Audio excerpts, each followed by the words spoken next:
Several months before the release of Star Wars The Force Awakens, Star Wars seeped itself into the marketing arena in the world. Everything that we know and things that we love or the things that we hate had a Star Wars logo on it in some way or another. You go to the grocery store in the box of the cereal aisle and what do you see? 10 different brands of cereal all offering Star Wars logo with some sort of limited edition plastic Darth Vader spoon. You walk over to the produce section. What do you see? You see zucchinis, you see bags of apples and oranges with, yet again, the Star Wars logo. Places that I never thought would be marketable in the area of Star Wars, I was shown to be completely wrong on that prospect. Star Wars is one of the biggest marketing things in, I would say, the world. In terms of products, in terms of most people know what Star Wars is. And they have no shame throwing the Star Wars logo on everything. I mean, you go into the can section of a grocery store and what do you see? You see Star Wars even on Campbell's soup cans. And because I'm a sucker collector, of course I had to snap these up. But let's be honest here, you know, if you're going to the produce section and you see a bag of carrots in that stringy, you know, bag, and there's a Star Wars logo on it, even I, as a collector, as someone who loves Star Wars dearly, would say that is a bit of a stretch. And no, I'm not going to buy a bag of carrots just to have a Star Wars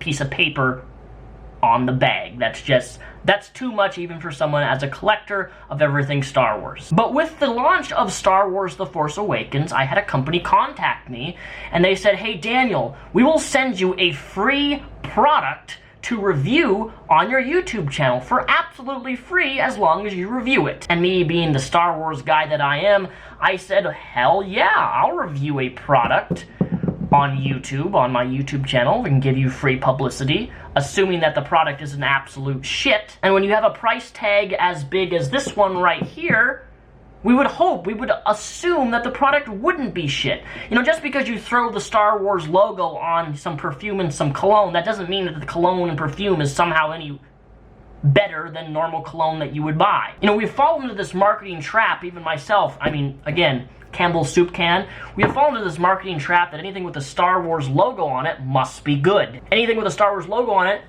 we must automatically have. And today I'm going to review this Death Star Bluetooth speaker. Oh, and I almost forgot, this is a levitating Bluetooth speaker. Let me remind you again, levitating. Do you know what levitating means? It means it's off the ground, right? For something this expensive, I would hope that a Bluetooth speaker would do a little bit more than levitating, but we're going to see today in this review if this product is really worth the price tag that it is. But most of all, if this levitating Bluetooth speaker really is the high-quality Star Wars Death Star Bluetooth speaker that we've all been waiting for. I'm not getting paid for this. They send this product for free. But little do they know is just because I'm a Star Wars fan does not mean that I'm going to review something positively just because they gave it to me for free. I've never operated that way, and I'm never going to operate that way. And if this product ends up being a waste of money and not worth the price tag, I am going to let you know. And personally, before we even jump into this, I don't think this is going to be worth the amount that you pay. A speaker that can blow up planets. Alright, we got the nice Star Wars logo here.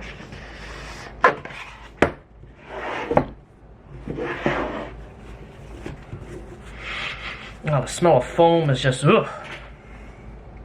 Alright, what do we got?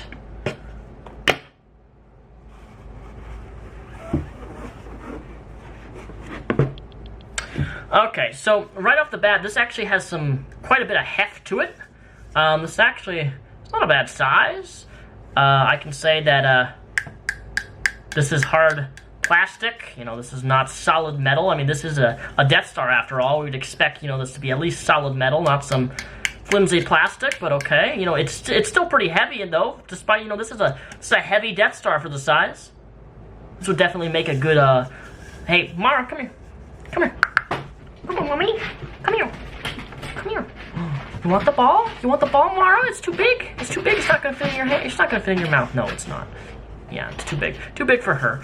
I was gonna say this would make a good ball, but my dog's relatively a smaller dog, so I don't think that's gonna work. I got the stand in here. Ooh. Alright, so the base is definitely magnetic. There's definitely a magnetic something in here. This is about maybe like 4 or 5 pounds. This is definitely the base plate. We got a Got one button and we got a plug-in. Very cool. We're gonna put this down here for right now. I'm gonna open up this box because this probably has the directions. Alright, so we got the instruction manual. Always read these or take a skim through it. We got the plug-in and we got a little USB port to plug in to charge it. So let's get this thing set up properly. Alright, this Death Star is fully charged. Now we just gotta plug in the base of this. We're gonna turn this on. Sync. That's a kind of cool sound. And now's the part where we have to somehow magically drop this and hope that it hovers right in the middle.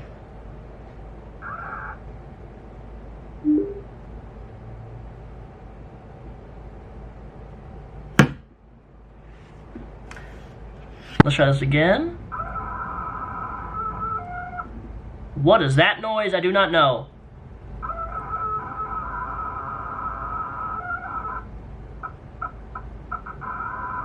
Sounds like a dying chicken, or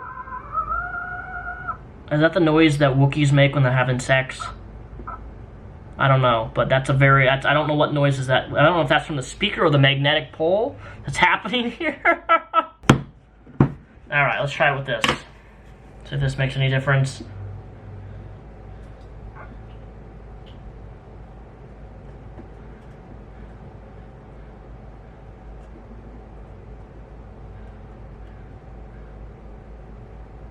Oh! Oh! Alright, now how do I get this thing off? Oh!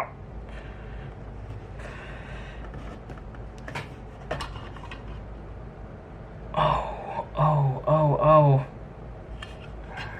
My Death Star is fully operational. Look at that, it's actually levitating. Though, if I had to measure, that is less, that is about a ½ inch. That is a very, actually I think that's below a ½ inch of a levitation. Like my finger barely goes underneath there. I'm a bit slightly disappointed considering that if you actually take a look at the box art, you can take a look at that. That's like a good almost inch and a half, 2 inches maybe off the ground. Whereas the picture doesn't quite measure up with the actual levitation height. So if you want to talk a little bit about false advertising, I don't think a ½ inch is really comparable to, or less than a ½ inch is comparable to 2 inches of levitation. Maybe the force is just not strong with this fully operational Death Star, I'm not sure. But now that we have this levitating Death Star speaker, we have to have the real test. And the real test is, how does this actually perform playing music? What's the point of having a fully operational Death Star if it can't actually jam out some tunes effectively, right?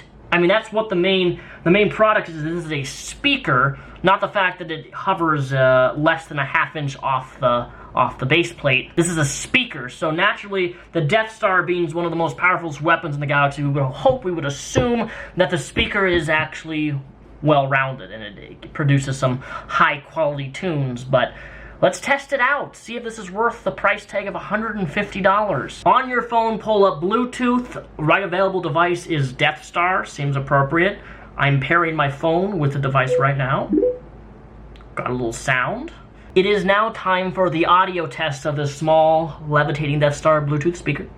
I have a strange feeling it's not going to be able to compete with a device such as the Amazon Echo, which I own, and the audio is absolutely incredible for the price. My entire apartment, I can hear it, high quality sound. It's one of the best audio wireless devices I've ever had that plays music. But we're gonna give this a shot and see what it sounds like. Name that track. We're gonna start right at the medium setting of audio on my phone, and I'm gonna max it out, and we can see how loud this is. I'm gonna bring it a little bit closer, so you're not from a distance. You're like less than a foot away from this device. So let's do this. 3, 2, 1, and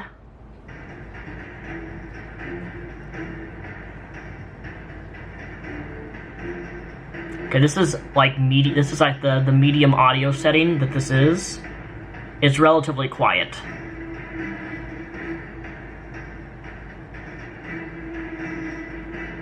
Let's turn it up a little bit. It's a little bit better. A little bit better.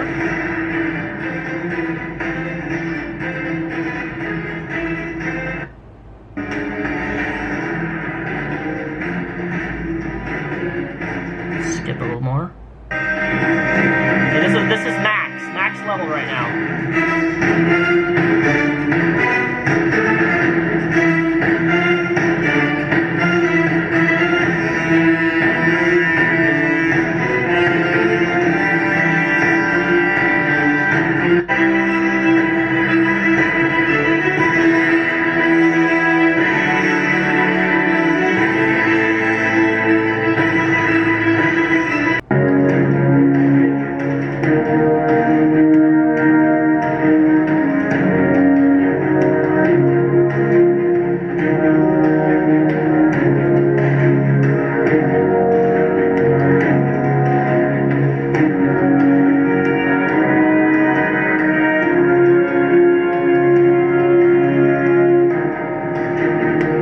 Medium settings.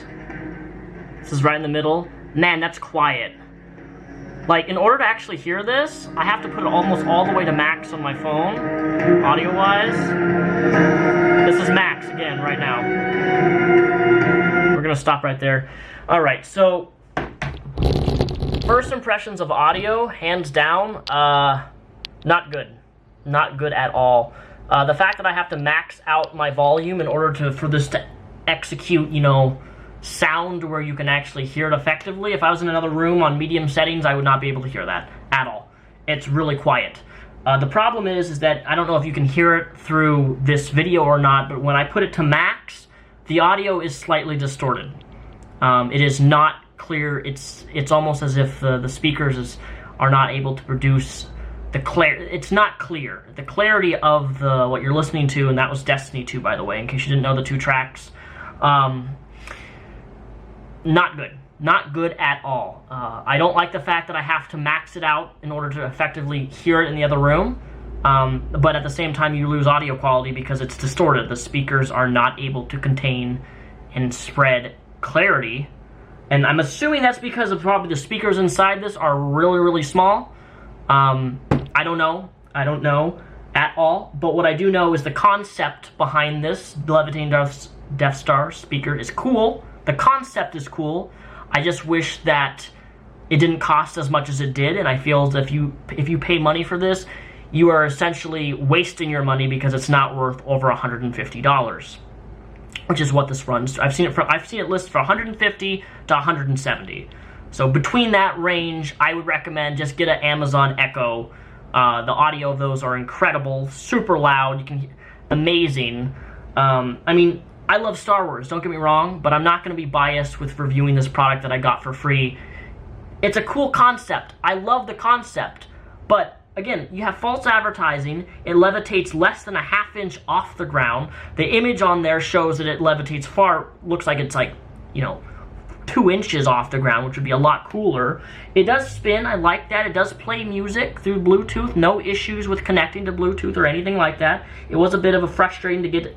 It took about 5 minutes for me to finally get this to levitate in the proper position. If you just want a Star Wars product, just because it's a Star Wars thing, then this is for you. Go ahead, buy one of these if that's your thing. I mean, it does look aesthetically cool, let's be honest. I do wish that this had like a light, you know, right here where the gun comes out, you know, like it glow green or something, or this would had the Death Star had more detail, because the design of this ball is really, really simple.